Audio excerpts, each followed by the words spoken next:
우리가 하나님의 자녀로 이제 살아야 된다라고 이야기합니다. 왜냐하면 우리가 하나님의 자녀이기 때문이죠. 존재가 그렇다라는 겁니다.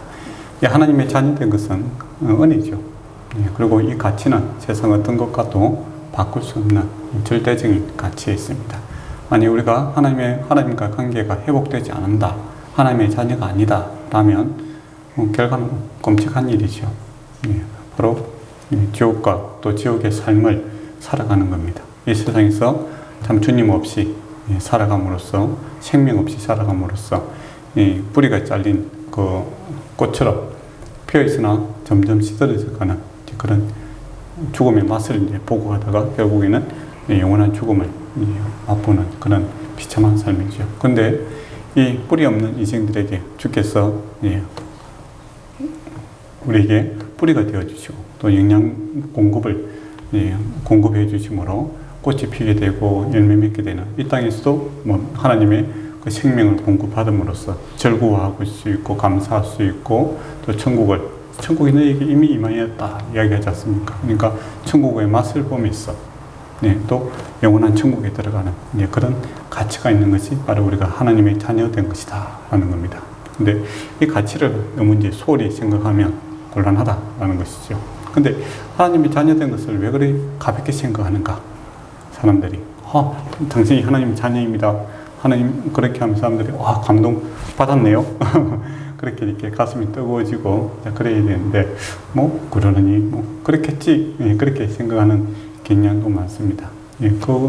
그 이유는 우리가 죄 가운데 있는 이 비참함과 이 그런 것들을 우리가 잘 인지를 못하고 있기 때문이죠. 마치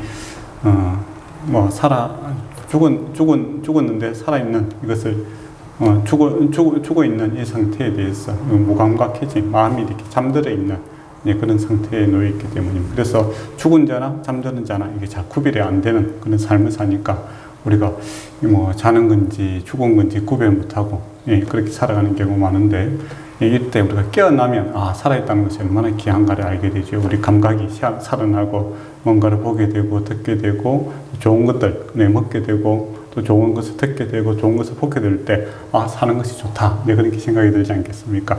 그것처럼 우리가 성령이 충만해져야 됩니다. 그래서 하나님의 생명이 우리에게 충만해지면 내가 살아있다, 내가 천국 백성 되고 하나님 자녀 되었다는 것이 얼마나 귀한가 그렇게 알 수 있죠. 근데 이 성령이 충만하지 않고 하늘의 좋은 것들을 우리가 경험하지 못하면 내가 살아있다, 내 주님께 속해 있다 라는 것들에 대해서 이제 별로 가치를 안 두는 거죠. 마치 자고 있을 때 우리의 감각이 무뎌지면 좋은 거 모르고 아픈 거 모르고 그렇게 살아가잖아요. 우리가 깨어 있어야 됩니다. 깨어 있어서 정말 하늘로부터 공급되는 하나님의 영생, 생명을 성령 충만함을 우리가 더 듣게 될 때 내가 하나님 자녀 되었고 주님과 함께 이 세상을 살아간다 라는 것이 얼마나 귀한 것인지를 이제 확인할 수 있는 것이죠. 그래서 여러분의 삶에 있어서 내가 하나님 자녀 되고 내가 천국 백성 되고 이런 감각이 묻어졌다 라고 하면 성령 충만함을 구해야 됩니다. 그래서 하나님으로부터 이 은혜와 사랑과 능력을 이렇게 공급받을 때 내가 정말 구원받은 이 가치를 알 수가 있는 것이죠. 그래서 사람이 이렇게 다운이 되면 하나님의 것을 구하지 않고 계속 이제 세상 사람들, 죽은 자가 이제 마치 잠드는 자가 죽은 자와 비슷한 것처럼 이 죽은 자들의 것을 구하고 찾는 경향이 있습니다. 근데 그 계속 세상에 죽은 자들이 아무리 큰 권력을 가진들, 아무리 많이 가진들 만족함이 없잖아요.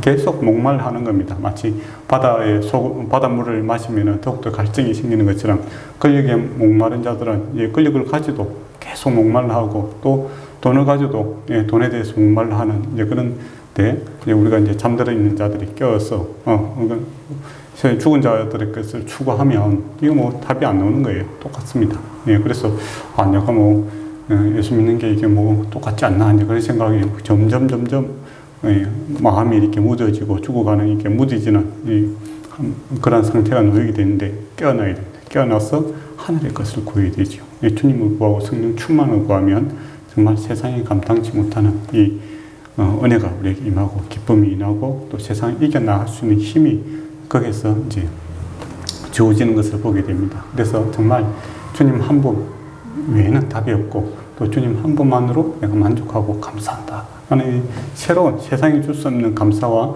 이 즐거움이 우리에게 차고 넘치기를 정말 축원합니다.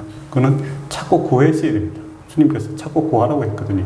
이미 저와 여러분이 간이 이렇게 형성이 되어 있고 법적으로 우리가 하나님의 자녀입니다. 그래서 구할 수 있는 권한이 권리가 저와 여러분에게 있다라는 겁니다. 만약에 우리가 예수님을 주로 그리스도를 믿지 않으면 이거 아무리 구해도 안 되는 거예요. 이게 너 누구냐 이렇게 되는 거죠. 네가 누구네한테 구하느냐 이렇게 되잖아요. 근데 저와 여러분은 하나님의 자녀입니다. 그리고 우리 아버지 되신 하나님께서는 우리를 자녀로 삼기 때문에 모든 문제에 대해서 책임이 있는 그런 분이시다라는 겁니다.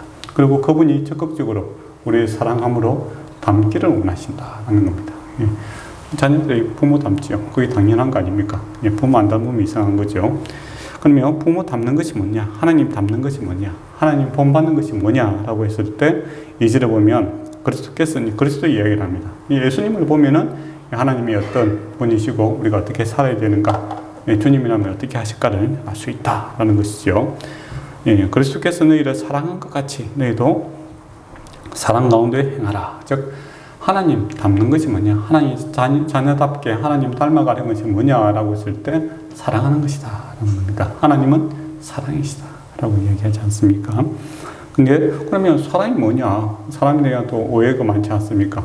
근데 사랑이 뭐냐라고 했을 때 우리를 위하여 자신을 버리사 향기로운 제물과 희생 제물로 하나님께 드려졌느니라 라고 이야기합니다. 사랑 하나님에서 하나님 닮는 것은 사랑하는 것인데 사랑하는 것이 뭐냐라고 했을 때 자기를 버리사 자기의 것을 주장하지 않고 타인을 생각하는 것이다 라는 겁니다. 그러니까 예수 그리스도께서 자기만 생각했다면 어떻게 해야 되겠습니까? 십자가를 질 이유가 없겠지요. 그 얼마나 고통스러운 일입니까? 또 예수 그리스도께서 자기만 생각한다면 하늘 영광을 버릴 이유가 전혀 없습니다.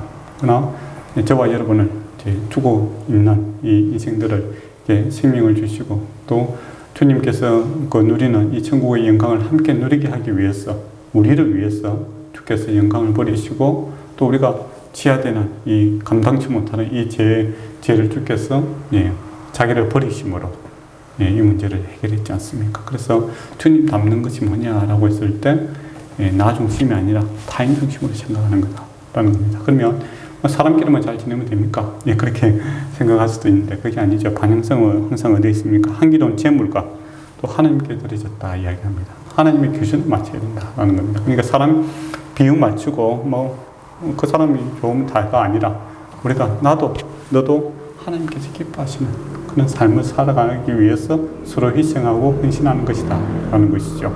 근데 어떤 사람은 이제 서로 사랑하라 하면 그 사람 위주로 계속 하려고 하는데 그렇게 하면은 죄인들 위주로 계속 맞추면 거의 답이 나옵니까? 요새 깽단이라든지 도둑 강도가 와서 칼 두고 이게 설치고 내놔라 라고 하면 그래 당신이 원하니까 주겠다 이러고 하면은 악이 더욱더 충만해지는 거죠. 그래서 사랑이라는 반영성이 있습니다.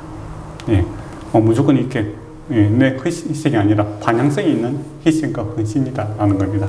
하나님의 영광을 위해서 향기로운 제물, 향기로운 일을 위해서 우리가 헌신하고 희생해야 된다는 겁니다. 그러니까 만약에 예수 그리스도께 향기로운 제물, 이 반영성이 없다고 생각해 보세요. 그럼 마귀가 원하는 거 다 들어주면 어떻게 되겠습니까? 그러면 답이 안 오는 거죠. 더 악이 충만해지고 구원이라는 것을 물 건너가 버리는 겁니다. 그래서 예수 그리스도의 사랑에는 반영성이 있습니다. 향기로운 제물처럼 하늘을 향한 하나님의 뜻을 맞추기 위해서 또 하나님의 공의와 사랑이 회복되는 그걸 위해서 내가 희생하고 헌신하는 그런 분명한 반영성이 있다는 겁니다. 거기 위해서 내가 헌신한다라는 것이죠. 근데 자칫 이제 잘못하면 사람들이 좀 남을 위해서 서로 섬기세요라고 하면 이제 당황스럽죠. 저 사람이 악한 것을 내게 요구하면 그럼 내가 털어줘야 되나? 그건 아닌 것 같기도 하고 그러면 모르겠다. 사랑은 그냥 문자에 글자에 그냥 갇혀버리는 그런 경우가 있는데 반영성이 반드시 있습니다. 그래서 우리가 서로 나를 위해서 또 여러분을 위해서 또 우리가 함께 주님의 한기로운 제물 되기 위해서 서로 희생하고 헌신하는 주께서 가신 그 길이 있다라는 겁니다. 그걸 위해서 같이 노력하는 것이 하나님의 자녀되는 것이다 하는 겁니다. 그리고 그 가운데 하나님께서 역사하시는 것이 있죠. 하나님께서 살아계시기 때문에 하나님을 바라보고 또 하나님을 위해서 살고자 할 때 하나님께 역사하시는 것이 반드시 있습니다. 그리고 이제 자기를 이제 버려야 되는 것, 이것 대해서 좀 더 이제 구체적으로 이야기하면 이제 3절에 보면 음행을 버리라라고 합니다. 여기서 음행은 이제 정상적인 그 부부관계에 있어서 이루어지는 것 외에 일어나는 모든 성적 행위를 이야기하고 있는 것이죠. 예. 그런 것들을 버리라라는 겁니다. 그러니까 동양에서는 이제 뭐 성이라는 것을 약간 부정적으로 터부시하는 경향이 있는데 하나님께서 이 성이라는 것은 하나님의 아이디어에서 놓은 거죠. 그러니까 하나님께 주신 축복입니다. 생육하고 풍성하고 그리고 깊은 교제 가운데 살아갈 수 있도록 주신 하나님의 귀한 것이죠. 근데 이 귀한 것이 부패가 되면은 더욱더 문제가 생기죠. 예. 우리 채소가 썩는 거하고 고기가 썩는 거하고 냄새가 어느 게 많이 납니까? 고기 썩는 게 훨씬 더 냄새가 고약하지요. 에너지가 많고 또 더 귀한 것으로 부패되었을 때 문제가 심각하더라라는 겁니다. 그래서 하나님께 주신 이 성이라는 것, 이게 이제 잘못된 방향으로 갈 때 자기 위주로 또는 자기 만족만을 위해서 살아가게 될 때 문제가 생기더라라는 겁니다. 그래서 음행을 피해야 된다라는 것이 얘기하고 있고, 그 다음에 이어서 이제 온갖 더러운 것도 이제 그와 비슷한 것들이죠. 더러운 것 하면 약간 추상적으로 들릴 수 있는데, 기본적으로 우리가 알고 있습니다. 인간관계에 있어서 이제 서로 관계를 갖다가 더럽히는, 카타르시스는 이제 정화되는 거 아닙니까? 우리가 서로 만나고 이야기하고 교제했을 때 카타르시스가 생기면 좋죠. 정말 이렇게 어떤 사람을 만나고 어떤 대화를 하고 어떤 모임을 가졌을 때 마음이 정화가 되는 것 같다. 기분이 깨끗해지는 것 같고 새롭게 맑아지는 것 같다. 이런 만남이 추구하고 그런 교제가 있어야 되는데, 어떤 만남 한참 이야기하고 나고 집에 오면 괜히 막 마음이 좀 불편하고 또 더 더러워지고 괜히 막 그런 거 했다. 그런 뭐 있다. 그런 행동을 했다. 그런 생각이 들 때가 있잖아요. 그럼 더러워지는 겁니다. 우리 양심이 살아있기 때문에 그걸 알 수 있는 거지요. 그래서 주님께서 거룩하신 분 아닙니까? 깨끗하신 분이고 선하신 분이시거든요. 그래서 우리가 행함에 있어서 어떤 할 때 정결케 되는, 정화되는 그런 행동들을 하면서 살아야 된다라는 것이죠. 그리고 탐욕을 버리라라는 겁니다. 자주 말씀드렸지만 우리에게 일어나는 이 기본적인 욕망들은 건전한 겁니다. 좋은 겁니다. 그러니까 탐욕을 버리라 하면 금욕 생활을 또 이야기하는 사람이 있어. 그건 아니에요. 하나님께서 주신 것들에 대해서 기뻐하고 감사하고 누리는 것, 이게 하나님께서 원하시는 겁니다. 근데 탐욕을 뭡니까? 그 자체가 목적이 되는 거죠. 돈이라는 것은 뭡니까? 가치 중립이죠. 좋은 것입니다. 돈이 있으면 좋잖아요. 근데 돈 자체가 문제가, 뭡니까? 목적이 되면 곤란하겠죠. 돈이라는 것은 도구죠. 우리가 뭐 자녀들을 교육시키고 또 내가 먹고 살고 또 다른 사람과 좋은 관계를 형성하는 데 있어서 선한 도구가 될 수 있습니다. 근데 탐욕은 뭐냐? 돈 자체가 목적이 되어버리는 거죠. 관계를 끊어버리고 또 뭔가를 이게 정당한 욕구들 갖다가 무시하고 돈 자체를 모으기 위해서 이렇게 하는, 돈 자체가 이제 주어가 되어버리는 게 목적어가 아니고, 그렇게 되면 이게 탐욕이 되는 것입니다. 물론 돈뿐만 아니라 권력도 그럴 수도 있고, 다른 인기도 그럴 수도 있고 그렇겠죠. 우리가 좋은 관계로 살아가는 거 참 좋은 거 아닙니까? 다른 사람으로부터 좋은 평을 받는 거, 이거 좋은 일이죠. 그렇지만은 탐욕이 들어가 보면 어떻게 되겠습니까? 건전한 관계에서 좋아지는데 포장을 하게 되고, 과대 포장을 하게 되고, 그렇게 해서 필요 없는 그 인기를 누리고자 할 때 인기 자체가 목적이 되어버리면 이 인간관계가 참 힘들어지거든요. 그런 것들이 탐욕입니다.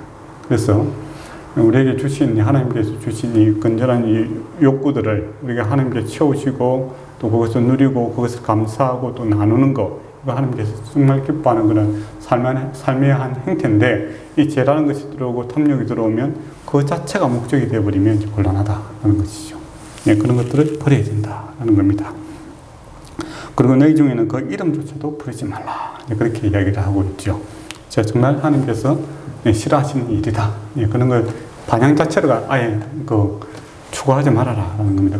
일단 보면 이제 행위적으로 나타나는 문제에 대해서 그걸 이제 결과를 문제를 해결하기 앞서서 바울은 지금 적극적으로 그 마음을 문제를 이야기하고 있습니다. 그러니까 마음을 우리가 모르잖아요. 그죠? 예, 근데 결과적으로 나타나는 행위는 이 마음에서부터 시작되는 거거든요. 그래서 바울이 이야기하는 것은 마음을 지켜라 하는 겁니다. 그건 너희의 마음에 주님이 계시지 않느냐. 그러면 주님의 마음을 품어야 되지, 예, 세상의 그 죄의정신, 이런 음행과 더러움과 탐욕을 이 마음에 씨앗을 뿌리나면 이것이 시간이 지나면 우리가 또 죄에 익숙한 사람들이거든요. 그래서 언젠가는 바로 이렇게, 예, 열매를 맺게 되고 행위를 놓게 된다 하는 겁니다. 그래서 마음을, 예, 지켜라 하는, 이름조차도 부르지 마라 하는 것은 마음속에 아예 그런 생각을 하지 말려고 하지 말아라 하는 겁니다. 마음을 지키라 하는 것을 이야기를 하고 있죠. 그것이 성도의 마땅한 판이라 라고 합니다. 우리가 세례받을 때 나는 죽고 나는 예수가 살아나기를 원합니다. 예, 그 이야기를 하는 것이 않습니까? 그러니까 이제는 내가 산 것이 아니요 내 안에 주님께서 산 것이다 라고 우리가 처음 신앙생활의 출발점이 그겁니다. 그렇기 때문에 내 행위로 살아갔을 때 지옥밖에 가지 못한다. 또 내 능력과 내 힘으로 살아갔을 때 우리가 선한 열매를 맺지 못한다 라는 것을 우리가 뼈저리게 알고 있는 사람이죠. 내가 근본적으로 죄인이고, 예, 죄의 열매를 만드는 그런 자입니다. 내 힘으로서는 선한 것을 추구하는, 선한 것을 만들 수 있는 능력이 없는 자입니다 라고 고백하지 않습니까? 그래서 내가 이때까지 지은 모든 죄, 이건 내가 감당이 안 됩니다. 그래서 내가 주님의 십자가에서 함께 죽기를 원합니다. 그리고 다시 주님께서 주님의 생명으로 내가 태어나기를 원하고 주님의 능력으로 내가 살기를 원합니다 라는 것이 뭐겠습니까? 이게 바로 세례받았던 그 마음 아닙니까? 그렇다면 우리는 그런 존재다라는 겁니다. 그래서 이 성도가 뭐 어떤 특별한 사람에게 요구되는 사항이 아니라 모든 성도라고 하면 당연히, 예, 나는 주님께서 살아나기를 원하고 주님의 뜻대로 되기를 원합니다 라는 그런 마음을 가져야 된다라는 겁니다. 그게 성도의 정체성이다. 이제 그거죠. 근데 이제 어떤 그렇게 역사들을 보면 이제 그 성직자들을 만들려고 하죠. 성직자는 좀 그렇게 해줬으면 좋겠다. 그러나 일반 우리는 그냥 뭐 적당하게 좀 살았으면 좋겠다. 이렇게 하는 경우가 많죠. 그게 이제 뭐 신부제도라든지 그런 이제 수도원 제도를 해서 사람들을 갖다가 거기 있는 사람들은 특별한 사람들이니까 그렇게 살고 우리 이제 세속에 살아가는 사람들은 뭐 어쩔 수 없으니까 내 마음대로 좀 살아가겠다. 그러면서 주일날 와서 하면 내가 죄인입니다. 한번 이야기하고 돌아가서 또 내 마음대로 살고 이런 유혹들이 계속 있었습니다. 지금도 이제 목회자들이 우리 개신교가 원래 성직자인 게 아니라 만인제 사상설 아닙니까? 그죠? 모든 사람들이 주님 앞에 그렇게 살기를 원한다. 그렇게 시작했는데 어느 순간에 이제 목회자들이라든지 특별한 사람들은 그렇게 좀 살고 일반 사람들은 뭐 이렇게 좀 적당하게 좀 맞춰주세요. 이렇게 그렇게 이제 요구하는 사람들이 있죠. 그게 아니다. 이 성도입니다. 뭐 목회자만 이렇게 살아라는 것이 아니라 성도다. 성도. 그러니까 예수님을 주로 그리스도로 고백하는 모든 사람들은 이러한 마음으로 살아야 된다는 겁니다. 그리고 잘 안 되는 것도 주님께서 아십니다. 그죠? 그리고 또 사절에 보면 누추함과 누추함 끓이키는 행동들이 이게 추한 행동입니다. 누추한 행동들. 이 행위에 있어서도 품위 있게 살아야 된다는 겁니다. 그리스도. 그리고 어리석은 말. 어리석은 말은 뭐 바보스러운 말이 아니라 성경에서 어리석다라는 것은 어리석은 자는 하나님이 없다라고 이야기를 합니다. 그게 이제 어리석은 거죠. 그러니까 심판주 하나님이 또 세상을 통치하시는 하나님이 없는 것처럼 이렇게 말하는 사람들이 있죠. 그런 것이 어리석은 말입니다. 우리 주님께서 살아계시고 또 우리 가운데 역사하시고 주께서 천한 만물 온 세상을 통치하고 계십니다. 그래서 주님 없는 것처럼 행동하고 주님 없는 것처럼 말하는 것, 이 모든 것들이 다 어리석은 말들이다라는 겁니다. 그러면 저와 여러분이 무슨 말을 하든 행동을 하든 무엇을 하든지 간에 주님 안에서 주님이라면 어떻게 하실까? 또 주님 앞에서 주님께서 나를 지켜보고 계신다. 또 주님 앞에 서게 될 것이다. 라는 이 마음을 가지고 말하고 행동하라는 겁니다. 희롱하는 말, 다른 사람을 멸시하는 거죠. 우리 다 왕같은 제사장인데 다른 사람을 멸시해서는 안 됩니다. 그런데 또 뭐 건전한 또 웃음까지도 제재를 하려고 드는 사람들이 있죠. 그러면 뭐 수도원처럼 아무 말도 안 하고 회색 옷 입고 다니고 그래야 되는가 그렇게 생각하시는 분이 있는데 주님도 그렇게 이야기하지 않습니다. 웃을 때가 있고 울 때가 있고 그렇게 이야기하지 않습니까? 건전한 서로를 즐겁게 하고 이런 것들은 하나님께서 참 기뻐하십니다. 그러나 다른 사람을 디스하는 행위, 무시하는 행위 이런 것들은 옳지 않다라는 겁니다. 그렇게 안 하고도 정당한 즐거움을 줄 수 있지 않습니까? 근데 이제 어떤 사람들은 다른 사람을 꼭 무시하고 멸시함으로써 자기가 높아지는 즐거움을 추구하는 사람들도 있는데 그거는 옳지 않다라는 겁니다. 함께 기뻐할 수 있고 함께 감사할 수 있는 그런 말들을 우리가 해야 된다라는 겁니다. 그리고 오히려 감사하는 말을 하라라는 겁니다. 감사. 할 것이 없으면 감사만 해야 됩니다. 그 세 가지 인생에서 세 가지 말을 잘해야 된다고 저번에도 말씀드렸죠. 미안하다. 인생에서 미안할 게 많습니다. 사실은 가만히 있어도 어떤 때는 미안할 경우가 있죠. 그래서 별로 큰 잘못한 거 없더라도 다른 사람이 불편하게 생각하면 미안하다고 해야 됩니다. 거의 뭐 나한테 큰 잘못은 아니잖아요. 관계 회복에 있어서 참 좋은 겁니다.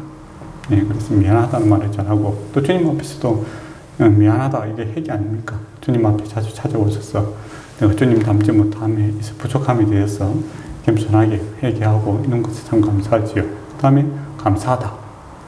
작은 것들에 감사해야 됩니다. 그래서 그 사람이 어떤 사람인가 보면 언제 감사하는 것을 보면 그 사람의 가치를 알 수 있습니다. 그래서 작은 일에도 다 감사한 사람은 그 사람 감사한 사람이에요. 근데 어떤 사람은 자기한테 이익만 될 때만 딱 그때만 감사 딱 하는 사람이 있거든요.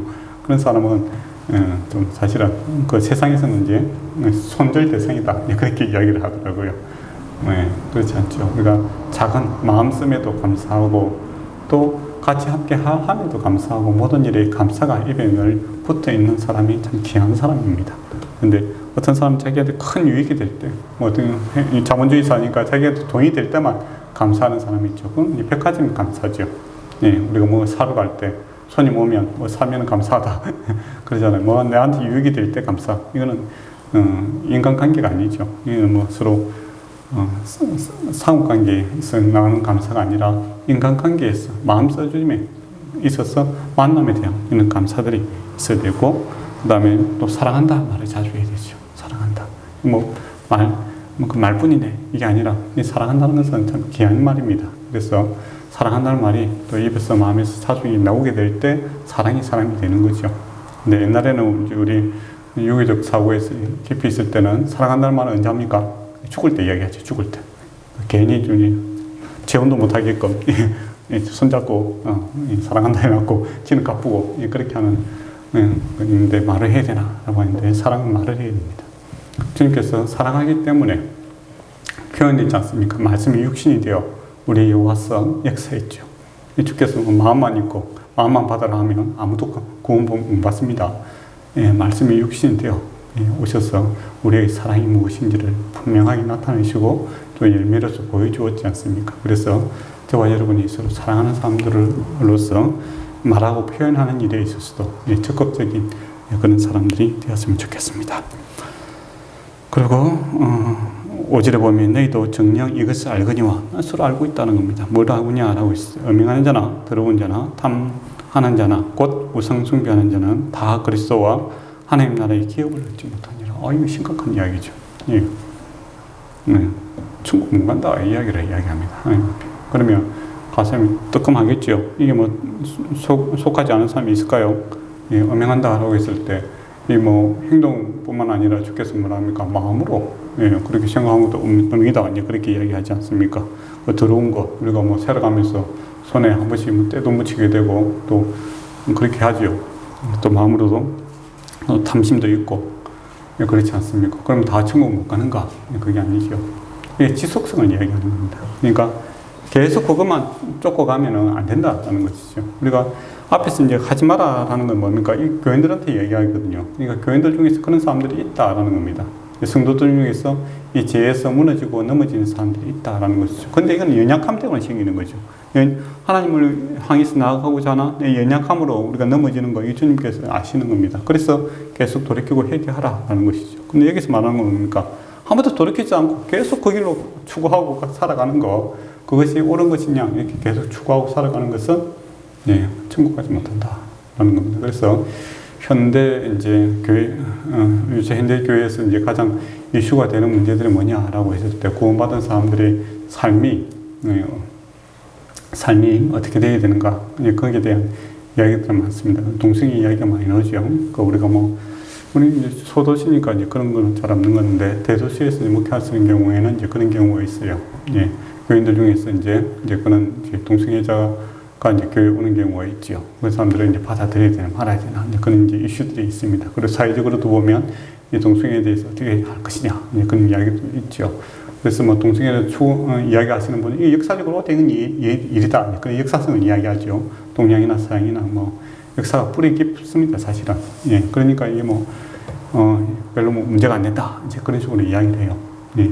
그러나 우리는 사회의 그 흐름을 따라가는 자가 아니라 우리는 말씀을 따라가는 자들입니다. 그러니까 그 1세기 당시에 얼마나 그런 사람들이 많았어요. 그렇지만은 그리스도인이 되면 이것을 벗어나야 됩니다. 네. 하나님께서 원하시는 방향으로 우리가 맞춰가기 위해서 교회에 온 사람들이죠. 내가 아무리 또 사회에서 그것을 용납하고 좋다 하더라도 주께서 아니라라고 하면 아닌 거죠. 예. 그래서 돌이켜야 됩니다. 그러면 일반 그러면 성도들 중에서 동성애는 아니더라도 그럼 다른 여러 가지 문제에 재해서 빠지지 않느냐. 그 사람들도 또 다 교회 오지 말아야 되는가. 이제 그런 식으로 이제 이야기하는 사람들도 있겠죠. 반론으로. 거기서 얘기하는 거죠.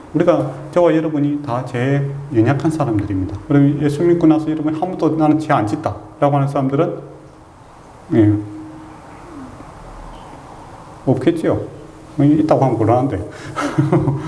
난 아니다. 혹시 있습니까? 예, 다행입니다. 우리가 다 연약함이 있기 때문에 예수 믿고 나서 또 신앙이 있어도 심각한 죄에 빠질 수가 있고 그렇습니다. 그러나 뭡니까? 깨어있기 때문에 다시 회개하는 거죠. 근데 여기서 이제 5절에서 말하는 것은 뭡니까? 회개 자체를 안 하는 겁니다. 그대로 쭉 가는 거죠. 그러니까 이제 요즘 같으면 이제 구원파와 같은 사람들이죠. 구원파와 같은 사람들은 뭡니까? 한 번 회개했으니까 회개할 필요가 없다, 이제 그렇게 이야기를 하죠.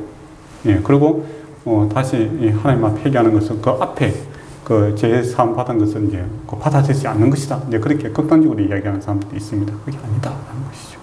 예, 우리가 생명이 들어왔기 때문에 죄가 죄된 것을 알게 되는 겁니다.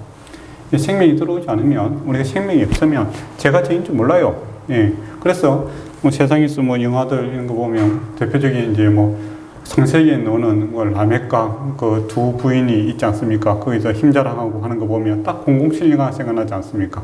예, 그 라멕이 007이죠. 예, 힘 있는 젊은 사람 시비 붙었는데 내가 한 방에 죽여버렸다. 그리고 미인 둘이가 딱 옆에서 있는 그런 형태가 옛날부터 쭉 있죠. 그게 죄가 죄인 줄도 모르고 그렇게 자랑하고 살아가는 거예요.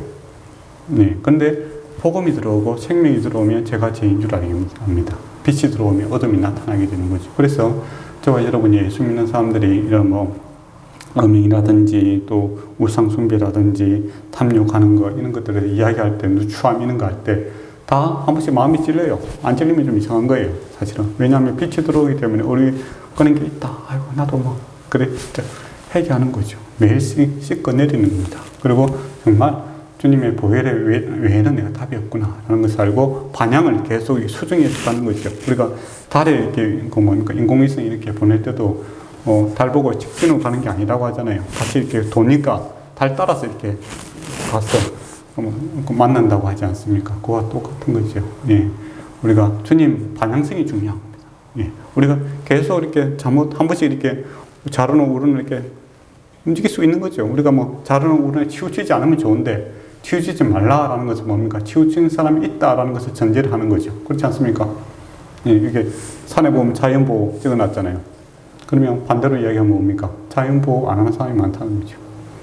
그러니까 그런 표말이 생기는 거죠. 그리고 쓰레기 투기 금지 붙여놨잖아요. 그 말은 뭡니까? 이렇게 쓰레기를 불법적으로 투기한다는 거죠. 그러니까 하지 마라라는 것이죠. 그러니까 자르는 우르나 치우치지 마라 하는 것은 뭡니까? 자르는 우르나 치우치더라 하는 겁니다. 그래서 이런 말들이 나오는 겁니다. 그래서 저와 여러분이 늘 말씀 볼 때 참 주님 앞에 죄송하고 황송한 마음이 들던 거, 이거 정상이다 하는 겁니다. 그렇지만 뭡니까? 하나님께서는 우리를 자녀로 삼았기 때문에 책망하는 것이 목적이 아니라 우리를 회복하는 것이 목적입니다. 세상 법정은 뭡니까? 책망하는 것이 목적입니다. 그렇잖아요. 과거에 집중하죠. 내가 이렇게 죄를 지었기 때문에 벌을 받게 할 것이다. 그러나 가족관계는 뭡니까? 법적인 가족관계는 뭡니까? 과거가 중요한 게 아니에요. 미래가 중요한 거. 그러니까 아무리 그렇게 죄를 지었더라도 앞으로는 잘해라. 그죠? 앞으로 잘하겠다면 용서하지 않습니까? 예, 자녀들이 잘못했을 때, 뭐 잘못했기 때문에 해초리 열대다라고 딱 적어놨어요. 근데 앞으로 잘할게요 하면 어떻게 됩니까? 예, 그 해초리가 끝나는 거죠. 근데 계속 그 자녀가 잘못하고 옛날 내가 잘못했는 거 그때 자꾸 핑계대고 그러면 어떻게 됩니까? 예, 뻔히 알고 있는데 계속 뭐 핑계대고 안 했다고 부인하고 그러면 10대가 20대가 될 수가 있는 거죠. 예, 그건 법하고 미래를 위해서 이제 그렇게 진벌이 가중될 수가 있다는 겁니다. 그것처럼 저와 여러분이 주님 앞에 나아갈 때 주님께서 우리는 항상 이 미래를 보기를 원하십니다. 소망이 있는 사람들이잖아요. 그래서 주님 앞에 주님께서 주님 앞에 나아갈 때 우리가 잘못한 것에 대해서 솔직히 이야기하고 그러나 내가 힘이 없다는 것도 이야기해야 됩니다. 그래서 성령께서 도우신다는 이야기도 나오거든요. 그래서 주님께서 도우시는 것을 믿고 앞으로 잘하겠습니다. 한두 번 한 게 아니고 너무 자주 그러는데요. 그래서 주님께서 아시죠. 이런 분의 이런 분까지도 용서하시리라 라고 얘기했지 않습니까? 우리의 연약하심을 주께서 뼈저리게 알 수 있습니다. 그렇기 때문에 십자가 지는 것, 죽는 것 외에는 답이 없구나 라는 것을 아시고 주님께서 그 십자가를 지셨지 않습니까? 그러니까 우리가 1000번이든 10,000번이든 매일 주님 앞에 잘못한 거 있으면 다시 교정을 해서 주님을 위해서 나아가는 게 좋습니다. 그런데 양심이 이게 하얀면 맞고 양심이 무뎌지면 어떻게 됩니까? 이제 이런 현상이 생기죠. 뭐 어쩌라고 어쩌라고 되는 거죠. 어쩌라고. 그러니까 이 바울이 아주 강하게 이야기합니다. 그런 식으로 어쩌라고 그렇게 살면은 천국 가지 못한다는 겁니다. 예, 그렇게 강하게 이야기를 하고 있다라는 것이죠. 그리고 이제 6절을 보면 누구든지 헛된 말로 너희를 속이지 못하게 하라라는 겁니다. 그러니까 헛된 말로 속이는 사람들이 있더라라는 겁니다. 아무 죄 짓는 것을 가볍게 생각하고 한번 구원받았으니까 죽을 때쯤 되고 신앙 고백했으니까 마음대로 살아야 된다. 그런 식으로 이야기하는 사람들이 늘 있더라라는 겁니다. 그렇지 않다라는 것이죠. 생명입니다. 생명은 반드시 반응을 하게 되죠. 좋은 것에 반응하게 됩니다. 생명이 있으면 생명의 반응들을 할 수밖에 없죠. 그래서 이제 그러므로 그들과 함께하는 자들은 되지 마라. 이제 관계를 세상 정신에서 벗어나서 주님의 분명하게 해라. 이제 그렇게 얘기를 하시죠. 그리고 8절 보면 너희가 전에는 어둠이었더니 이제는 주 안에서 빛이라. 빛이 될 것이다 아니라 빛이다 라고 얘기합니다. 존재다. 빛이란 존재 자체가 되었다라는 겁니다. 빛의 자녀처럼 행하라 라는 겁니다. 그러니까 이렇게 행하면은 내가 빛으로 삼아 줄게가 아니라 빛이다 라고 이야기하고 있죠. 빛이다. 빛은 이미 어둠을 이길 수 있는 그런 능력이 있습니다.